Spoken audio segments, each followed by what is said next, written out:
The social communications, yes. And of And course, in 2023, as he mentioned earlier during his homily, he was appointed by Cardinal Jose Vincula as the spiritual director of MFC.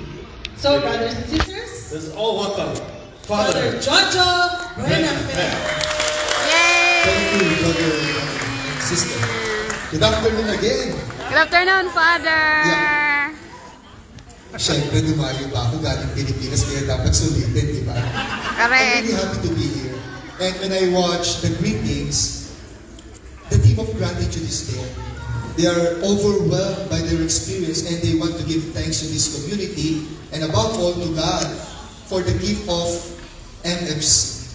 So to continue, the topic that was assigned to me is being grateful to our unchanging God for giving us the gift of community and for challenging us to live out our call to be missionary families of Christ. O di ba topic pa lang, ano na, waging-wagin na, no? And it's so beautiful, but allow me to divide the topics into three. Being grateful, the gift of community, and the call to be missionary. Being grateful, overwhelmed by the goodness of God. Totoo, no? Lahat tayo. We are all overwhelmed by the goodness of God. If I will ask you, anong ginawa ng Diyos sa inyo? Anong mabuting ginawa ng Diyos sa inyo? In my homily, I told you the Lord sent an angel to you in the form of MFC. And MFC has become your angel because the MFC becomes your support group. The MFC becomes your community.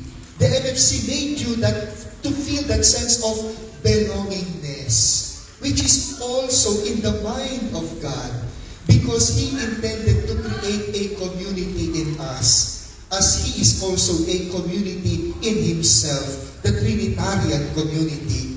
None of us are alone.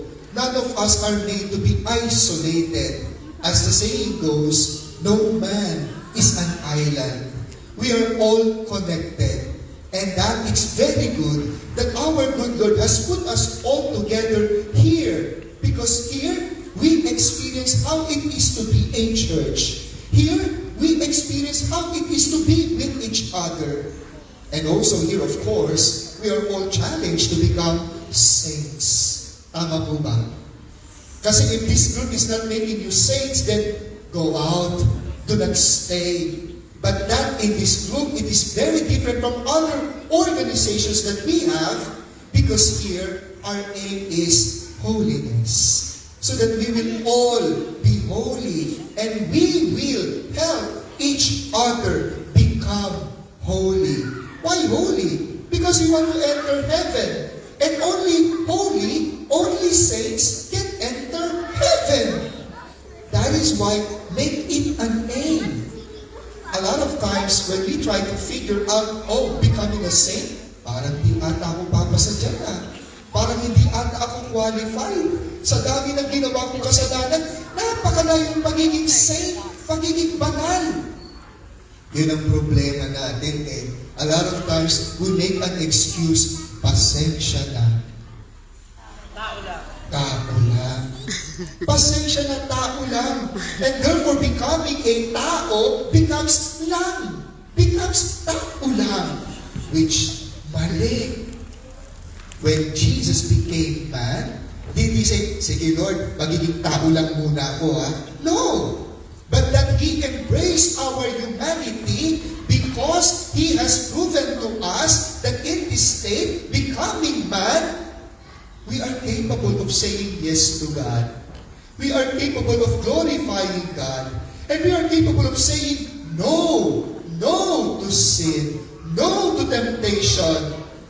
In this being human person, we are made in the image and likeness of God.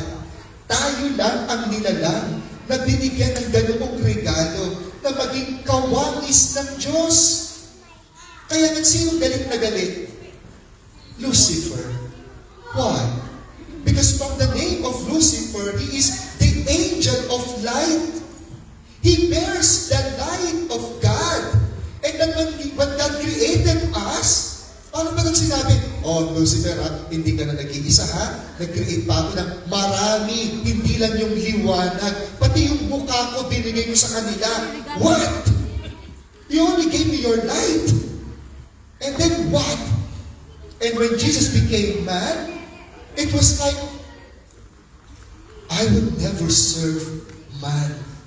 And I will not serve Jesus becoming man.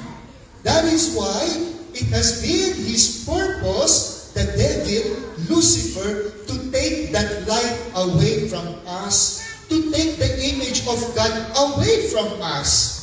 But that God is good, and that God would want to find ways so that we will never lose that. And we will not fall into the trap of Satan. Yeah, the devil cannot hurt God.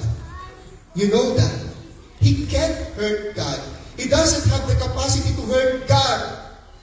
That is why the devil used us to hurt God.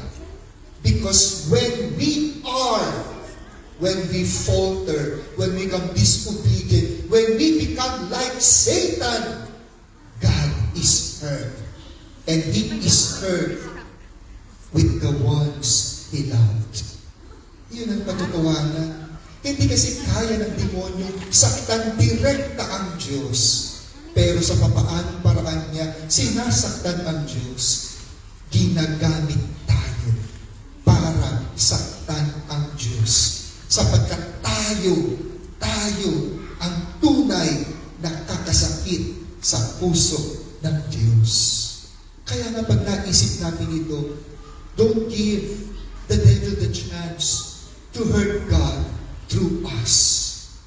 And that our life, our aim should always be to glorify God. Our life should always give praise to God. Our lips should always give thanks to God. Amen. Amen. Let us always thank the Lord. And how are we to thank the Lord? There is a big difference between acknowledgement and recognition. Recognizing and acknowledging. When you recognize, you use your intellect. Let's say, oh, it's well-lighted. Okay. And when we go out, we say, maaraw. Okay. Eh ano ngayon? Eh given naman yan. Siyempre, 2:30 definitely, maaraw talaga. Humihinga ko. And I recognize that. Humihinga ko. Pero ano yung acknowledgement? Acknowledging is when you take it, not just filtering it with your mind, but you're allowing your will to process it, and you process it as what? It becomes a gift.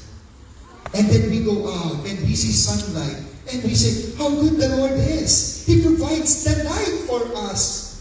And when we are breathing, we feel that, my God, imagine, I don't use oxygen. Nung nagka-COVID tayo, diba? How precious it is to breathe freely. Alam niyo ba sa Pilipinas, ako yung unang pari sa Archdiocese of Manila na nag-declare na nagka-COVID, na kailangan pang mag-pastoral statement because I got COVID, baka nakahawa ako ng parishioners. Ako yung hinahabol ng dyaryo ng TV para interviewin. Ang sabi ko ba naman, wish granted, provided face-to-face ang interview. Ayaw nila magpa-interview. Wala pang gamot, wala pang vaccine. First wave. Eh kasi yung aking ko napakagalikot eh. Super friendship eh. Pag namamalaki lahat kinakausap eh. Eh pag uwi, ayun. Pag luluto, eh makausap, pinakwentuhan din kami. Eh di kami naman aliw na aliw. Yung pala, may sakit na pala siya. May COVID na. Eh di nahawaan ako, nahawaan yung deacon, nahawaan yung youth minister, patay-patay na kami noon. Nung may COVID na ako, pinakikiramdaman ko, paano ba mawala ng hininga? Lagi akong nag-breathing exercise din strong. Hindi pa man, ina-assume ko na, dadating ako sa puntong iyon. Paano kaya malagyan ng oxygen na, paano kaya mag-intubate? Niraramdam ko na, My God, look at us. How we breathe so free. How we breathe easily. We don't need an apparatus. We just breathe. We just breathe. We just breathe. And sometimes we took it for granted simply because it is given. The invitation for us is to acknowledge the goodness of God in big and small things. That's why I breathe. And when I breathe, I thank the Lord because I don't need such apparatus. I breathe easily, and it's normal for us to breathe. Praise the Lord.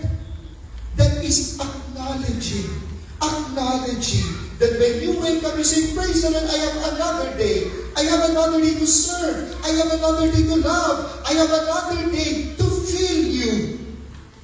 And when we rest, we also say, praise the Lord, for you have been so good to me. Right? Our life should be a life of thanksgiving. And our life should express that gratitude to God. So that He should always be number one in my life. Amen? Kaya lang, cellphone ang number one sa buhay natin Kasi cellphone ang unang-uli ng ating araw.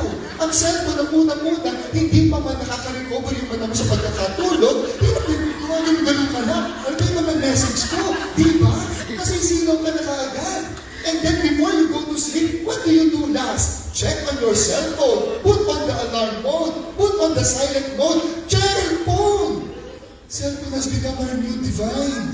Our new God. Who rules us? What rules us? What controls us? Cell phone, I'm so incomplete when I don't have a cell phone. I get so alarmed when I am already low bad.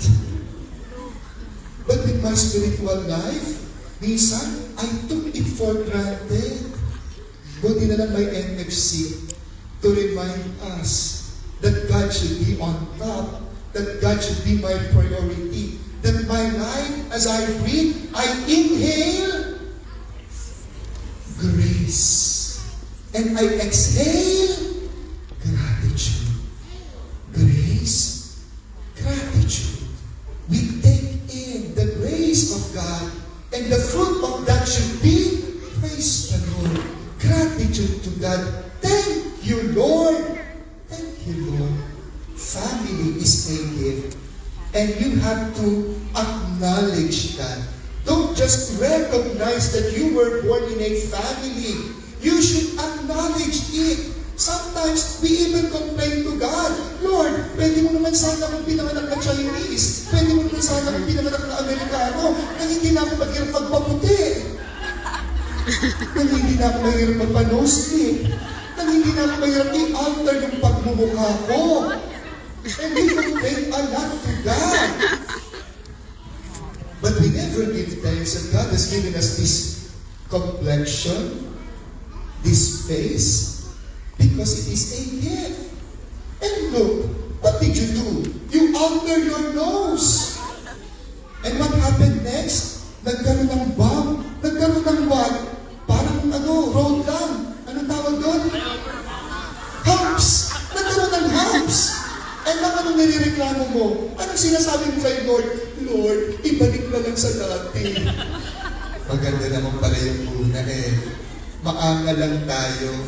We complain so much. That's why we were not able to give thanks.